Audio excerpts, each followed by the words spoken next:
इस वीडियो में हम बात करेंगे ऑर्गेनोमेटेनिक कंपाउंड्स यानी कार्बोधात्विक यौगिकों की। तो चलिए जानते हैं कि ऑर्गेनोमेटेनिक कंपाउंड्स क्या होते हैं। तो ऑर्गेनोमेटेनिक कंपाउंड्स यानी कि यौगिक वे यौगिक होते हैं जिसमें कोई कार्बन सीधा जो है किसी धातु के साथ बंध बनाया होता है। हमें पता है कि कार्बन की संयोजकता 4 होता है, तो 4 होता है। 3 बांड जो है कार्बन किसी और के साथ बनाया रहेगा, लेकिन जो चौथा बांड होगा वो निश्चित जो है किसी धातु के साथ बनाया होगा, तभी हम उसे क्या कहेंगे, कार्बोधात्विक यौगिक या ऑर्गेनोमेटेनिक कंपाउंड कहेंगे। और मेटल में क्या क्या हो सकता है, मेटल को हम एम से दिखाते हैं। मेटल में हो सकता है मैग्नीशियम हो सकता है, लिथियम हो सकता है, लेड हो सकता है, जिंक हो सकता है और सोडियम हो सकते हैं। तो चलिए जानते हैं कि ऑर्गेनोमेटेनिक कंपाउंड जो होते हैं उनका नामकरण कैसे करते हैं। तो ऑर्गेनोमेटेनिक कंपाउंड का नामकरण जो है बहुत ही आसान होता है। इनमें जो ग्रुप होता है उस ग्रुप का पहले नाम लिखा जाता है, फिर उसके बाद जो है धातु का नाम लिखा जाता है। जैसे कि CH3MgI है तो CH3 को मेथिन कहते हैं और Mg मैग्नीशियम है ही, और आयोडीन को आयोडाइड कहते हैं। तो CH3MgI इसका नाम हो जाएगा मेथिन मैग्नीशियम आयोडाइड, मेथिन मैग्नीशियम आयोडाइड। अब जैसे CH3CH2MgBr तो CH3CH2 इसका नाम होता है एथिन, तो CH3CH2MgBr का इसका पूरा नाम हो जाएगा क्या, एथिन मैग्नीशियम ब्रोमाइड। अब जैसे CH3Ni तो CH3 मेथिन ग्रुप और एंडाइन लिथियम, इसका नाम हो जाएगा मेथिन लिथियम। अब जैसे है CH3CH2 का 4Pb, तो ये क्या है, एथिन है कितनी बार है, 4 बार, तो टेट्रा एथिन, और नेड है तो हो जाएगा इसका नाम क्या, टेट्रा एथिन नेड। तो चलिए अब हम जानते हैं कि ग्रिगनार्ड अभिकर्मक क्या होता है। तो ग्रिगनार्ड अभिकर्मक क्या होता है, वह अभिकर्मक जिसकी खोज ग्रिगनार्ड ने की उसे हम ग्रिगनार्ड अभिकर्मक कहते हैं। तो ये डिफिनीशन अगर आप किसी को बताएंगे तो ये सही नहीं माना जाएगा। ये बताएंगे कि ऑर्गेनोमैग्नीशियम हैलाइड्स को हम ग्रिगनार्ड अभिकर्मक कहते हैं। ऑर्गेनोमैग्नीशियम हैलाइड को हम ग्रिगनार्ड अभिकर्मक कहते हैं।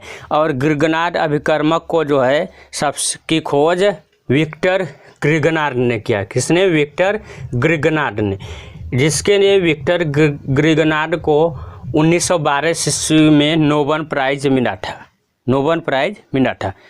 और ग्रिगनार्ड अभिकर्मक जो होता है ये क्या होता है, बहुत ही ज़्यादा रिएक्टिव यानी कि क्रियाशील होता है।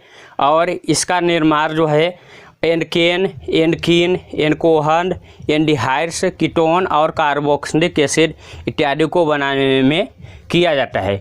ग्रिगनार्ड अभिकर्मक को हम RMgX से दिखाते हैं, जहां R क्या है, कोई एनकिन या एरिन ग्रुप है, और Mg पता ही है मैग्नीशियम है, और X क्या है, कोई हाइड्रोजन है। हाइड्रोजन में क्या क्या हो सकता है, क्लोरीन, ब्रोमीन, आयोडीन इत्यादि। अब चलिए जानते हैं कि ग्रिगनार्ड अभिकर्मक को कैसे हम बना सकते हैं।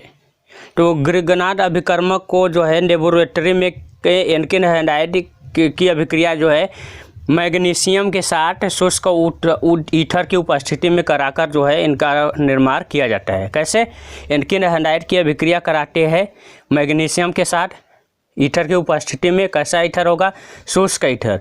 तो हमें RMgX यानी कि एनकिन मैग्नीशियम ब्रोमाइड प्राप्त होता है। इसी को हम क्या कहते हैं, इसी को हम ग्रिगनार्ड अभिकर्मक कहते हैं। जैसे कि यदि हम मेथिन आयोडाइड की अभिक्रिया मैग्नीशियम से कराते हैं शुष्क ईथर की उपस्थिति में, तो हमें मेथिन मैग्नीशियम आयोडाइड प्राप्त होता है।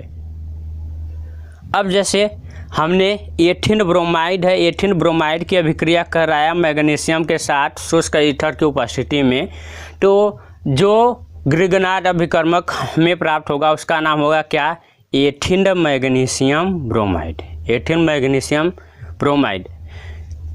तो हम उम्मीद करते हैं कि आपको जो है ग्रिगनार्ड अभिकर्मक समझ में आ गया होगा। गिरगनार अभिकर्मक को RMGX से दिखाते हैं, जहां R कोई एल्किन या एरिन ग्रुप है, X कोई हाइड्रोजन है जैसे क्लोरीन, ब्रोमीन, आयोडीन इत्यादि, और मैग्नीशियम पता ही है मैग्नीशियम धातु है।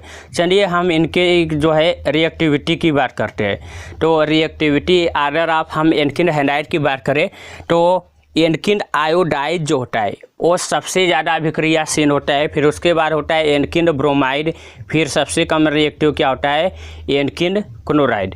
यानी कि जो एल्किन आयोडाइड होगा वो सबसे ज़्यादा रिएक्टिव होगा, फिर इसके बाद होगा एल्किन ब्रोमाइड, और फिर इसके बाद यानी कि सबसे कम होगा क्या है एल्किन क्लोराइड। तो हम मिलेंगे अपने नेक्स्ट वीडियो में, बने रहिए हमारे साथ।